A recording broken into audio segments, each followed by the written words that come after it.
ఈ ప్రాంతానికి ముఖ్యంగా విశాఖపట్నం నగరానికి ఉన్నటువంటి అవకాశాలు, రాష్ట్రానికి విశాఖపట్నమే భవిష్యత్తు అని చెప్పి గతంలో మేము చెప్పినటువంటి అనేక విషయాలు, ముఖ్యంగా జగన్మోహన్ రెడ్డి గారు ముఖ్యమంత్రిగా ఉన్నప్పుడు విశాఖపట్నానికి ఇచ్చినటువంటి విజన్ డాక్యుమెంటు, ఏవైతే ఆ రోజు మేము ప్రభుత్వంలో ఉన్నప్పుడు ఏ మాట అయితే చెప్పామో ఈ ప్రాంతం గురించి, ఈ ప్రాంత అవకాశాల గురించి, ఈ ప్రాంత భవిష్యత్తు గురించి ఏదైతే ఒక కార్యాచరణ రూపొందించామో ఈరోజు ముఖ్యమంత్రి గారి నోటంట కూడా అవే మాటలు వస్తూ ఉన్నాయి. విశాఖపట్నం తాలూకా వనరులు, ఈ ప్రాంత పరిస్థితులు, ఇక్కడ ఉన్నటువంటి అవకాశాలని మీ అంత విజనరీ ఎందుకు గుర్తించలేకపోయారు? ఎందుకు ఆ రోజు మీరు విశాఖపట్నాన్ని పక్కన పెట్టి అమరావతి అమరావతి అమరావతి అని చెప్పి ఆ రోజు నుంచి నేటి వరకు కూడా అదే పాట ఎందుకు పాడుతూ ఉన్నారు? ఈరోజు కొన్ని కంపెనీలకి కొన్ని శంకుస్థాపనలు వారు చేసినట్టుగా ఈరోజు చూసాం. ఈరోజు ఇన్ఫోసిస్ లాంటి సంస్థల్ని, ఎందుకంటే ఆ రోజు ఒక మేజర్ కంపెనీని విశాఖపట్నానికి తీసుకొచ్చేటువంటి ప్రయత్నం జరిగితే సహజంగా ఒక పెద్ద కంపెనీ విశాఖపట్నం వచ్చినప్పుడు మిగిలినటువంటి కంపెనీలు కూడా ఆసక్తి చూపుతాయి విశాఖపట్నం వైపు అని చెప్పి ఆ రోజు ముందడుగు వేసి ఇన్ఫోసిస్ లాంటి సంస్థని విశాఖపట్నం తీసుకొచ్చేటువంటి కార్యక్రమం చేశాం. ఆ రోజు ఏ సంస్థకి రూపాయికి భూములు ఇచ్చినటువంటి పరిస్థితులు లేవు. కేవలం ఆ రోజు ప్రభుత్వం మీద ఉన్నటువంటి కాన్ఫిడెన్స్ కానీ, ప్రభుత్వం మీద, ప్రభుత్వ పనితీరు మీద, లేదా మిగిలినటువంటి పరిస్థితులు ఒక ఎత్తు అయితే ఆ రాష్ట్రంలో, ఆ ప్రాంతంలో ఉన్నటువంటి రిసోర్సెస్ అనేటువంటివి ఏ సంస్థ కన్నా చాలా అవసరం. రిసోర్సెస్ లేకుండా ఏ సంస్థ పెట్టుబడి పెట్టదు. ఆ రోజు ఇన్ఫోసిస్ని విశాఖపట్నంలో ఎస్టాబ్లిష్ చేయమని చెప్పి రిక్వెస్ట్ చేసినప్పుడు మొట్టమొదటి చేసింది ఏంటంటే, విశాఖపట్నంలో ఈ పరిసర ప్రాంతాల్లో వారి సొంత స్థలాలైనటువంటి వారు, సొంత ఊర్లు ఉన్నటువంటి వారు ఎంతమంది విశాఖపట్నానికి రీలొకేట్ అవ్వడానికి ఆసక్తి చూపుతున్నారు అన్నటువంటి సర్వే ఇన్ఫోసిస్ వ్యాప్తంగా, దేశవ్యాప్తంగా వివిధ లొకేషన్స్లో ఉన్నప్పుడు వారు చేస్తే దాదాపు 3,000 నుంచి 3,500 మంది మేము విశాఖపట్నానికి రీలొకేట్ అవుతామని చెప్పి ఆ సర్వేలో వచ్చింది. అప్పుడు ఇనీషియల్గా ఒక 1000 సీటర్తో విశాఖపట్నంలో ఒక డెవలప్మెంట్ సెంటర్ని స్టార్ట్ చేయమని చెప్పి వాళ్ళు రిక్వెస్ట్ చేయడం, వాళ్ళు స్టార్ట్ చేయడం, ఈరోజు దాదాపు 2,000 మంది ఇన్ఫోసిస్లో పనిచేస్తూ ఉన్నారు. వాళ్ళని ఆకర్షించి వాళ్ళని తీసుకొని వచ్చి వాళ్ళని ఇక్కడ ఎస్టాబ్లిష్ చేయమని చెప్పి అడగడంలో తప్పలేదు, దాన్ని ఆహ్వానిస్తాం. కానీ రియల్ ఎస్టేట్ సంస్థలకి ఎందుకు మీరు భూముల కేటాయింపులు రూపాయికి, ₹10 ఎందుకు చేస్తూ ఉన్నారు? దీంట్లో ఉన్నటువంటి మీ స్వలాభం ఏంటి? ఎందుకు ఈ పెద్ద కంపెనీల పేరిట మీరు ఈ రకమైనటువంటి వెనకాతల ఈ పెద్ద ఎత్తున భూపందేరాన్ని చేస్తూ ఉన్నారు అనేటువంటిది ప్రజలు అడుగుతున్నటువంటి ప్రశ్న. సత్వా గ్రూప్ అని, కపిల్ గ్రూప్ అని, లేదా ఇంకో గ్రూప్ అని దాదాపు 25 కోట్లు, 20 కోట్ల రూపాయలు విలువైనటువంటి భూముల్ని 50 లక్షలకి, ₹1 కోటి మీరు కేటాయిస్తూ ఉంటే దీని వెనకాతలు ఉన్నటువంటి మీ లాలూచి ఏంటి?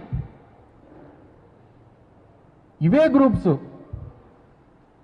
ఏ హైదరాబాద్లోనో, ఏ చెన్నైలోనో, బెంగళూరులోనో, ఇతర ప్రాంతాల్లో ఆయా ప్రభుత్వాలు ఈ రకంగానే భూములు ఇచ్చుంటాయి, అక్కడ పక్క రాష్ట్రాలు ఇస్తా ఉన్నాయి, మనం ఇవ్వడంలో తప్పేంటి అని అడిగితే మేము సరే పక్క రాష్ట్రాలు ఇస్తున్నాయి కాబట్టి మనం కూడా ఇవ్వడంలో తప్పలేదని చెప్పి మేము కూడా యాక్సెప్ట్ చేసేవాళ్ళం, ప్రజలు కూడా యాక్సెప్ట్ చేసేవారు. కానీ ఇవే సంస్థలు పక్క రాష్ట్రంలో భూములు ప్రభుత్వాలు ఆక్షన్స్ పెడితే ఆక్షన్స్లో పార్టిసిపేట్ చేసి 100 కోట్లకి, 150 కోట్లకి, 50 కోట్లకి భూములు కొంటున్నటువంటి ఇవే సంస్థలకి మీరు ఎందుకు ఇక్కడ ఇంత తక్కువ ధరలకు భూములు ఇస్తా ఉన్నారు? అవేవి ఐటీ ఎనేబుల్ సర్వీసెస్ కాదే, అవేవి ఐటీ సంస్థలు కాదు, రియల్ ఎస్టేట్ సంస్థలు అవి. వీళ్ళు బిల్డింగ్లు కట్టి ప్రైవేట్ వాళ్ళకి అద్దెలకు ఇచ్చి అద్దెలు తీసుకునేటువంటి సంస్థలు ఇవి. మధ్యకాలంలో ఇచ్చినటువంటి ల్యాండ్ అలాట్మెంట్స్ దాదాపు ఒక 400 నుంచి 500 ఎకరాలు ల్యాండ్స్ ఇచ్చారు. ఏది కూడా 10 నుంచి 20 కోట్ల రూపాయలు తక్కువ ఏ భూమి లేదు మార్కెట్ వాల్యూ. వీళ్ళు ఏదైతే సత్వాకి ఇచ్చినటువంటి దాంట్లో లేదా కపిల్కి ఇచ్చినటువంటి దాంట్లో 50% రెసిడెన్షియల్ కింద వాడుకోమని చెప్పి ఇచ్చారు. అంటే ఒక 10 మిలియన్ స్క్వేర్ ఫుట్ కట్టమని జీవో ఇస్తూ అందులో 50% రెసిడెన్షియల్ కాంప్లెక్స్ కూడా కట్టుకోమని చెప్పి ఇచ్చారు. అంటే విల్లాలు కట్టుకోవచ్చు, అపార్ట్మెంట్లు కట్టుకోవచ్చు. అంటే విల్లాలు అపార్ట్మెంట్లు కట్టుకుంటే ఎంప్లాయ్మెంట్ జనరేట్ అవుద్దా? అంటే వాళ్ళకి నిర్మాణానికి అయ్యేటువంటి ఖర్చులో 2,000 రూపాయల దాకా క్యాపిటల్ సబ్సిడీ వారికి ఇన్సెంటివ్ కింద ఇస్తామని చెప్పని అంటారు. అప్ టు మ్యాక్సిమం 2,000 రూపాయల వరకు అని. ఒక ఎస్ఎఫ్టీ కట్టడానికి ఎంత అవుతుందండి? మా అయితే 3,000 రూపాయలు అవుద్ది. 3,000 రూపాయలు, మా అయితే 2,500, 3,000 రూపాయలు ఎస్ఎఫ్టీ నిర్మాణానికి. అది ఎస్కలేట్ చేసి 4,000 రూపాయలు అని చూపిస్తే 2,000 రూపాయలు గవర్నమెంట్ తిరిగిస్తామని చెప్పి పాలసీలో పెట్టారు. వాళ్ళకి ఏదో ఇచ్చినటువంటి జీవోలో పాలసీలో. అంటే భూమి చౌకగా ఇచ్చి వాడు బిల్డింగ్ కట్టడానికి డబ్బు ప్రభుత్వం ఇస్తే వాడు ఏం చేస్తున్నట్టు? అసలు ఈ రాష్ట్రానికి వచ్చేటువంటి ప్రయోజనం ఏంటి? రెండోది, పోనీ ఇచ్చినటువంటి జీవోస్ కానీ ఇచ్చినటువంటి ఏవైతే కంపెనీలకు ఇచ్చినటువంటి జీవోస్లో ఎక్కడన్నా మీరు కడితే తప్ప, మీరు ఇది రీచ్ అయితే తప్ప మీకు ఇది లీజ్లో పెట్టడం కానీ, లేదా వాళ్ళు రీచ్ అయిన తర్వాత మేము మీకు రిజిస్టర్ చేస్తామని చెప్పింది ఎక్కడా లేదు. వాడు 1 సంవత్సరం తర్వాత 2 సంవత్సరాల తర్వాత మనం ఎందుకు కట్టలేదని చెప్పి నోటీస్ ఇచ్చామంటే కోర్టుకు పోతున్నాడు. వాడికి మార్కెట్ లేదని చెప్పి రేపు కన్స్ట్రక్షన్ చేయకపోతే ఒక 2 ఏళ్ళ తర్వాత 3 ఏళ్ళ తర్వాత మీరు నోటీస్ ఇస్తే కోర్టుకు పోతాడు. అది అలా పడి ఉంటుంది. ఇది లూలు మాల్ గుజరాత్లో వెళ్ళి భూమి కొంటది. ఏంటి గుజరాత్లో ఉన్నటువంటి దానికి ఆంధ్రప్రదేశ్లోకి ఏం సంబంధం అంటే ఏంటి తేడా అంటే, అక్కడ చంద్రబాబు నాయుడు లేడు, ఇక్కడ చంద్రబాబు నాయుడు ఉన్నాడు, అంతే తేడా.